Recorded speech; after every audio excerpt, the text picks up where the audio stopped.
Cendrillon, le voyage dans la forêt obscure. Il était une fois, dans un pays lointain, la belle princesse Cendrillon. Cendrillon avait pour marraine la bonne fée Lia. De temps en temps, elle se rendait sous le grand noisetier de la forêt et appelait la bonne fée pour parler avec elle. Un jour, la fée Lia confia à Cendrillon une importante mission. « Cendrillon, je vais te confier une chose très importante, mais cela doit rester un secret entre nous. » Cendrillon était curieuse. La bonne fée agita sa baguette magique et ouvrit sa main. « Oh! Mais qu'est-ce que c'est que ça? C'est une graine de châtaigne épineuse qui appartient à la méchante fée. Tu parles de ta sœur Kira? Pourquoi tu m'apportes ça, bonne fée? La méchante fée prépare tous ses vilains sorts en tirant son pouvoir de cette châtaigne. Pour l'empêcher de faire le mal, il faut que tu ailles l'enterrer quelque part où elle ne pourra pas la retrouver. Mais où puis-je enterrer cette graine de châtaigne sans qu'elle se doute de rien? La bonne fée parla à Cendrillon du château de Vase qui se trouvait dans la sombre forêt. Enterre cette graine dans un trou devant le château de Vase pour que les fruits maléfiques de Kira ne repoussent plus jamais. Cendrillon accepta sa mission et se mit immédiatement en route. En suivant le chemin que la bonne fée lui avait indiqué, elle passa d'abord devant 3 grands pommiers pleins de pommes bien rouges. Puis elle parcourut en silence un chemin bordé de fleurs carnivores endormies. Elle arriva enfin devant 2 hautes colonnes. D'après ce que m'a indiqué la bonne fée Lia, dès que j'aurai franchi ces colonnes, j'arriverai dans la sombre forêt. Cendrillon rassembla tout son courage. 1, 2... Cendrillon, attends! Cendrillon s'arrêta dans son élan, ravie de voir arriver vers elle ses 2 fidèles amis souris. Oh, Cheddar, Mozzarella! Tu ne pensais quand même pas qu'on te laisserait y aller toute seule? C'est que vous êtes tellement petits, la sombre forêt peut être très dangereuse pour des petites souris comme vous. Ne t'inquiète pas, on est capable de se défendre, tu sais. Très bien alors, mes courageux amis, mettons-nous en route. Cendrillon posa ses 2 amis sur ses épaules et s'élança entre les 2 colonnes.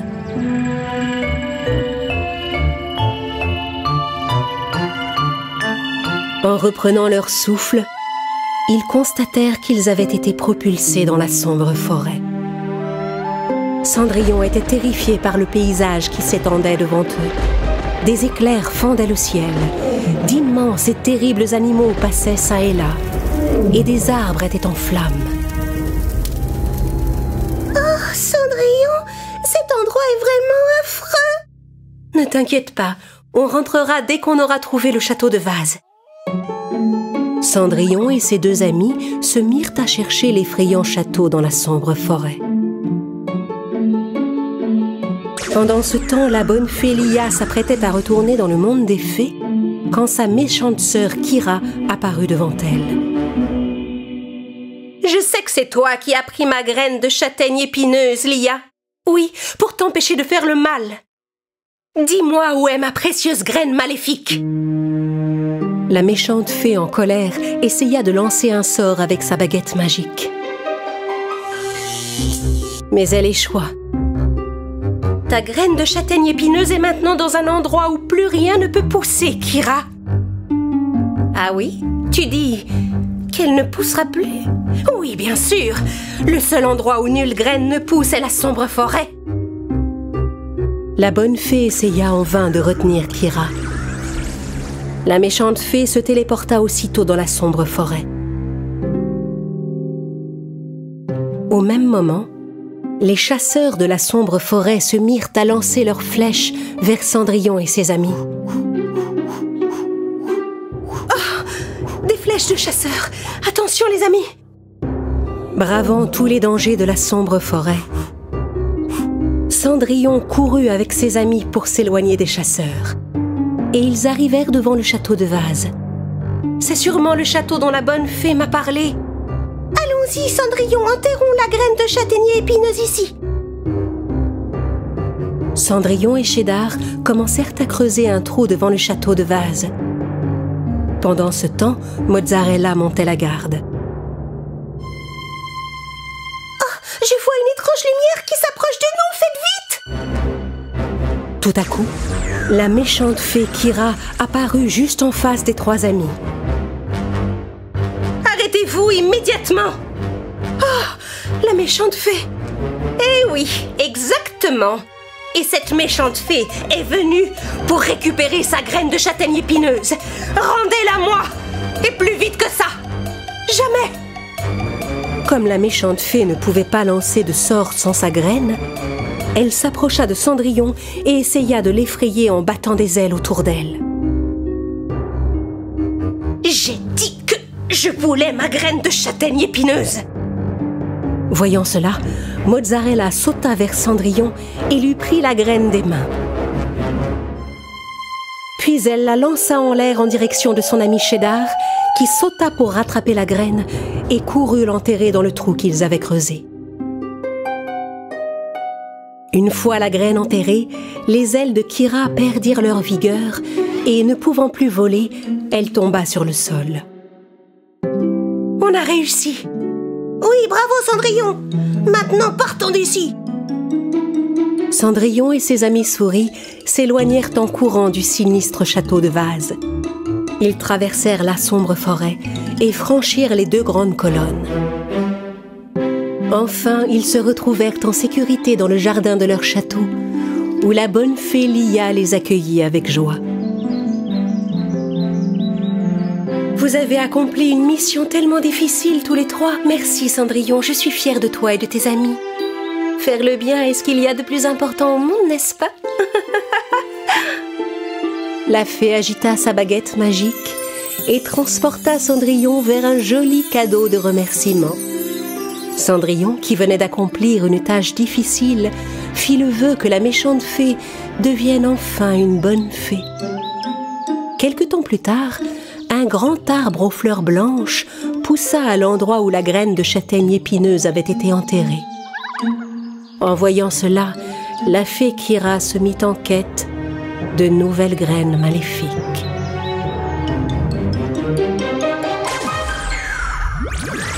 Le carnaval de la forêt.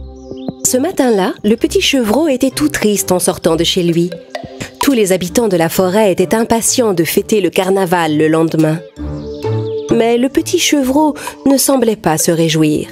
« Qu'est-ce qui t'arrive, mon ami chevreau? Quelque chose ne va pas ?»« Je ne sais pas quoi mettre pour le carnaval de demain, je n'ai aucun costume. Je ne pourrai jamais gagner le concours. »« Ne t'inquiète pas, tu n'as qu'à aller voir Monsieur Hibou, le meilleur tailleur de la forêt. Je suis sûre qu'il pourra te confectionner un beau costume. » Tout content, le chevreau alla voir le tailleur Monsieur Hibou. Monsieur Hibou était tellement occupé qu'il ne vit pas le chevreau arriver. Le petit chevreau sonna à l'entrée. « Ouh! Qui vient me voir?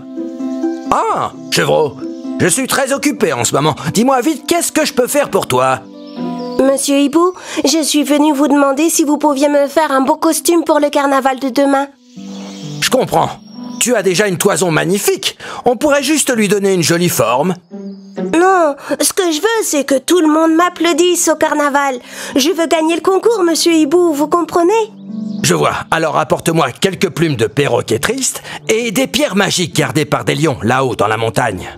Avec ça, je te confectionnerai le plus joli des costumes. Mais c'est que le perroquet triste fait pleurer tout le monde, vous savez. Et moi, je n'aime pas pleurer. Et puis les lions, ils n'aiment pas danser et s'amuser, c'est bien connu. Ils ne pensent qu'à faire peur et à montrer leur puissance. Tu n'as jamais rencontré de lion, chevreau? Avec un peu de courage, on peut tout arranger, mon ami. Ne l'oublie jamais. En quittant Monsieur Hibou, le chevreau rêvait déjà au succès qu'il aurait le lendemain au carnaval. Il se dirigea avec hardiesse vers la montagne. Au bout d'un moment, il entendit une plainte.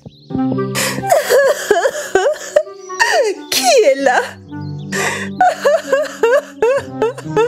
Le chevreau s'approcha du perroquet triste. Tu veux bien me donner quelques plumes pour mon costume de carnaval, perroquet triste? Je voudrais bien, mais mes plumes ne peuvent tomber que quand quelque chose me fait rire. Et malheureusement pour toi, je ne ris qu'une seule fois tous les 1000 ans.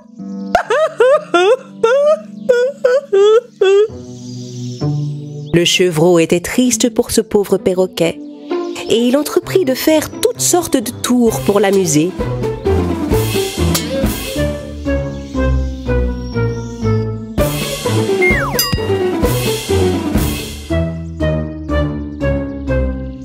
Au bout d'un moment, le perroquet éclata de rire.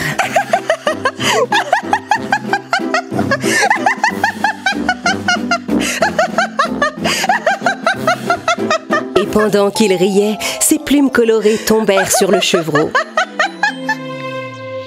J'ai cru que tu ne retrouverais jamais le sourire. Merci beaucoup, perroquet, tu as un très joli rire.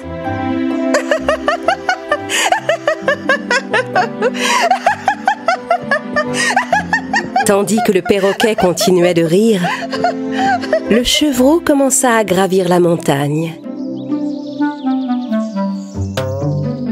Il arriva sur un plateau où trônait une étrange pierre noire. Il ne voyait pas bien comment cette pierre noire pouvait égayer son costume. Soudain, 2 lions surgirent devant lui. Qui es-tu, toi? Je suis juste venu chercher une pierre spéciale pour le carnaval de demain. Tu parles du fameux carnaval où tout le monde vient avec un costume et où le plus beau est acclamé par tout le monde. Oui. Les lions échangèrent quelques mots entre eux. Écoute, chevreau, nous sommes prêts à te donner cette pierre spéciale, mais à une seule condition. C'est que tu acceptes de nous emmener au carnaval avec toi. Mais pourtant, vous n'aimez pas danser. Et dans la forêt, tous les autres animaux ont peur de vous. Les lions expliquèrent au chevreau qu'ils se trompaient. Ils ont peur uniquement parce qu'on est des lions. C'est pour ça que depuis des années, on n'a jamais été invités au carnaval de la forêt. Chaque fois qu'on a essayé de s'approcher de la route fleurie, tout le monde s'est enfui devant nous en criant. Pourtant, on ne fait de mal à personne. Nous sommes de très gentils lions et nous adorons danser. Les lions mirent des colliers de fleurs et commencèrent à danser. Le chevreau s'amusait beaucoup sur la musique des lions. Ah, vous dansez vraiment très bien. Et vous n'êtes pas effrayant du tout. Je pense que Monsieur Hibou pourrait nous faire de beaux costumes à tous les 3. Vous serez les bienvenus au carnaval. Les lions étaient très heureux de rencontrer enfin quelqu'un qui n'avait pas peur d'eux. Soudain, la mystérieuse pierre noire que les lions gardaient si précieusement se fragmenta en différents morceaux colorés.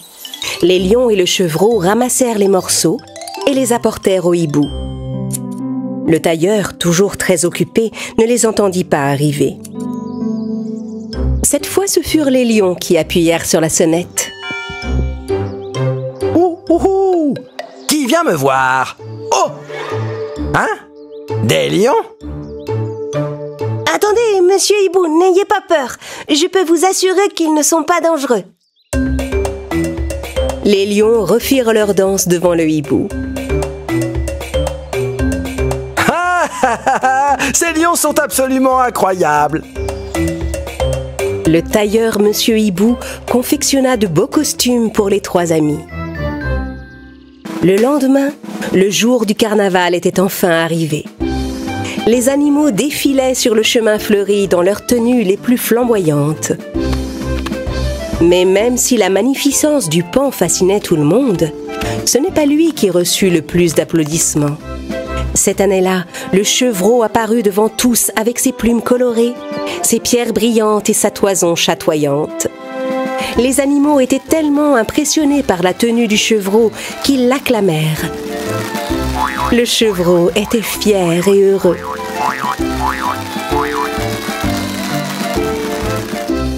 Juste après lui, les lions apparurent dans leurs beaux costumes et s'installèrent pour danser. Mais tous les animaux de la forêt prirent peur. Des lions, qu'est-ce qu'ils sont venus faire au carnaval?